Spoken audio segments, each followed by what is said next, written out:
Aquí solamente nos encontramos jóvenes que ocupamos o el quinto superior o tercio superior o que hemos obtenido algún logro dentro de la universidad.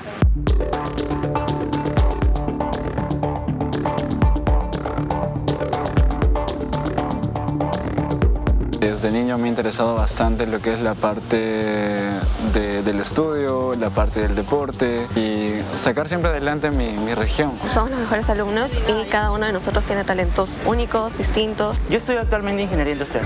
Soy de la Universidad Católica Santo Toribio Mogrovejo, USAT. Actualmente conocido como la Universidad del Papa, allá en Chiclayo.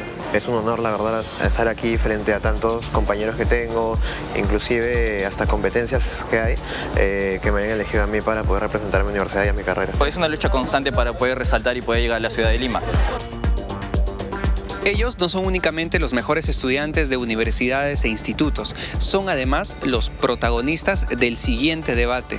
Tendrán enfrente a los dos candidatos que pasen a segunda vuelta. Los escucharán, los cuestionarán, les harán preguntas. Será el primer encuentro que los aspirantes a presidencia tengan con los jóvenes, con este bolsón de votantes que representan una porción electoral importante. Pero antes de este evento, nosotros queremos conocerlos a ellos, saber qué les preocupa, qué piensan y cuáles serán las principales preguntas que realizarán a los candidatos.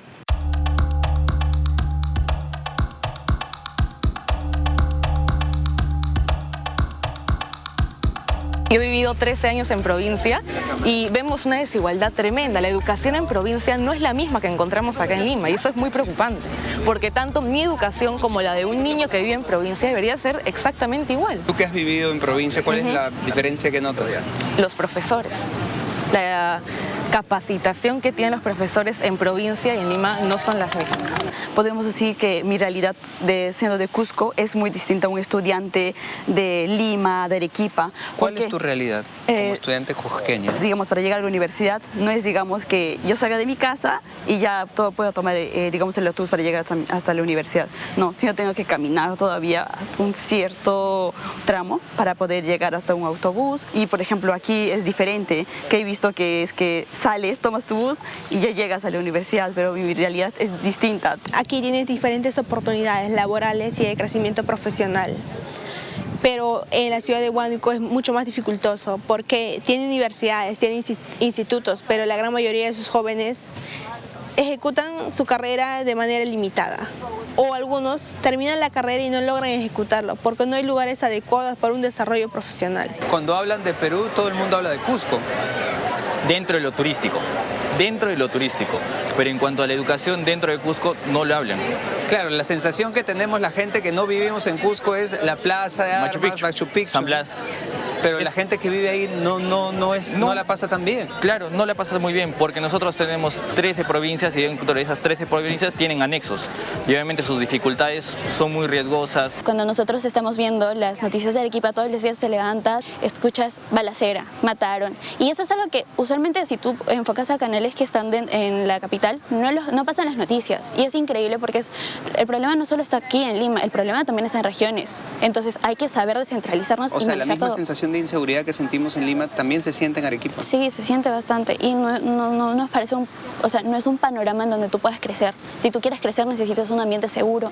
Ayacucho es un lugar donde varias personas sienten que su voz no es escuchada, varios jóvenes sienten que mi voto a veces no importa y pucha, me interesa bastante poder hacerles cambiar de que nosotros somos el cambio. ¿Y por qué los jóvenes de Ayacucho sienten que su voto no importa? Uno, porque en los años, hace 2 años atrás, Ayacucho fue en un lugar donde hubo más de 15 personas asesinadas en esa matanza por el aeropuerto. Y a veces con todo este cambio de gobierno que hubo en todos estos 5 años, más de prácticamente 10 presidentes, sienten de que su voto no cuenta a veces. Es por ello que a veces muchos estudiantes nos levantamos y a veces también nos tildan de rojos, cuando en realidad no es así. Nos levantamos. Entonces, ¿cómo es? Porque buscamos que todo se dé tal cual nos dijeron. ¿Por qué crees que los tildan de rojos a veces? Nos quieren tildar de rojos porque reclamamos nuestros derechos. ¿Qué es ser un rojo? Según ellos es ser una persona terruca, por decirse así, pero en realidad no es así. Nosotros alzamos nuestra voz para que nos escuchen y cumplan lo que realmente dijeron. Y eso por lo general no pasa. No pasa. Ni en el mismo Ayacucho. Ni en el mismo Ayacucho, ni en el mismo Perú.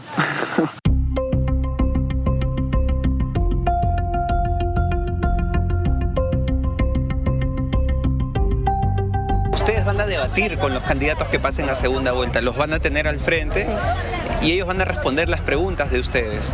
¿Qué es lo primero que le preguntarías? ¿Cómo haría para mejorar la calidad de vida y la salud en el país? ¿Por qué te preocupa la salud del país? ¿Por alguna experiencia en particular? Sí. Cuéntanos. Tuve a mi abuelo en cama. Hace 2 años falleció. Su diagnóstico fue un poco tarde. Fue algo que pudimos haber prevenido mucho antes. Entonces...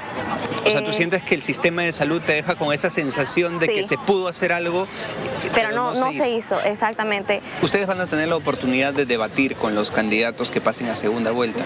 ¿Cuál sería la primera pregunta que tú le plantees? ¿Cuál sería su propuesta en cuanto a política exterior? Porque si bien estamos el Perú atravesando problemas, por ejemplo, políticos entre China y Estados Unidos, es importante para nosotros también establecer cuál va a ser nuestra posición, sobre todo para poder agilizarnos y movernos en el tablero internacional. Mi pregunta sería, ante las propuestas que estás dando, ¿qué tan viables son esas propuestas? Y si estás viendo la realidad peruana, o has ido a ver la realidad peruana, o solo estás tomando en consideración un grupo de personas. Yo les preguntaría el cómo piensan realizar lo que han propuesto. Mi pregunta es muy simple. ¿Qué es lo que han hecho por el Perú con lo que han tenido hasta ahora? Y con el poco poder o mucho poder que han llegado a obtener. Quisiera ver qué me responden. He tenido la experiencia de trabajar acá en la capital y también en Arequipa, en mi provincia, ¿no? Y creo que hay una gran diferencia en los derechos laborales que se le puede dar a los jóvenes de la provincia y en la capital. Y me gustaría preguntar qué podría hacer para incentivar que haya esta formalidad, que se nos pague el sueldo mínimo, ¿no? Que de repente incluso también tengamos un seguro médico, ¿no? Que eso no nos garantizan a veces en la provincia, nos pagan cifras muy pequeñas, ¿no? Lo que yo quisiera escuchar hoy en día son propuestas, son cosas que en realidad van a sanar nuestro Perú, porque nuestro Perú es un país que ahorita, por más de que no queramos, está enfermo. ¿Qué oportunidades de salud ellos brindarían a las zonas alejadas, zonas rurales, zonas que demoras 1, 2 horas o 3 horas en llegar, o no tienen acceso a movilidad? Sobre todo le voy a preguntar qué va a hacer para asegurar que nuestra economía siga manteniéndose estable. Independientemente a los lados, a los colores, ¿cómo van a llegar a un consenso para poder seguir avanzando como país?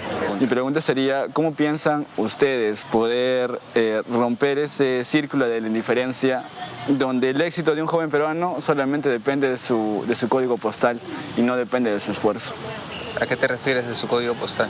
Que solamente por vivir en una zona, digamos, donde hay más oportunidades, tiene mayor oportunidad.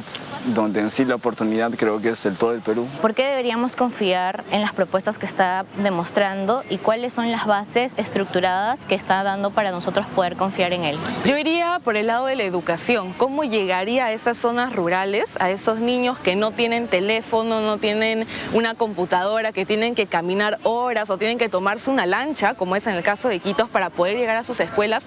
¿Qué implementaría ahí para hacer más idónea la educación de esos niños? Eso le preguntarías al Así es.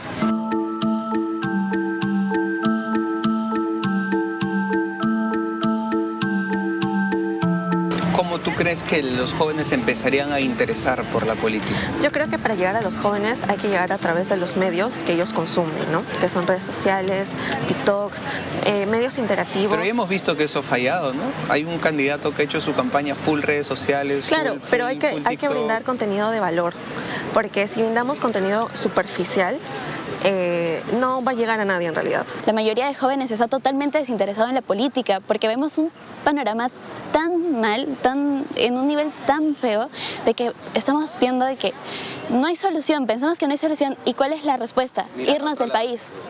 Irnos del país, fugar. ¿Y el Perú en qué se queda? Somos un país tan rico, tan biodiverso, tanto de lo que podemos explorar, explotar y no lo aprovechamos. Y como peruana eso duele. La democracia es algo muy clave y que un voto informado vale bastante.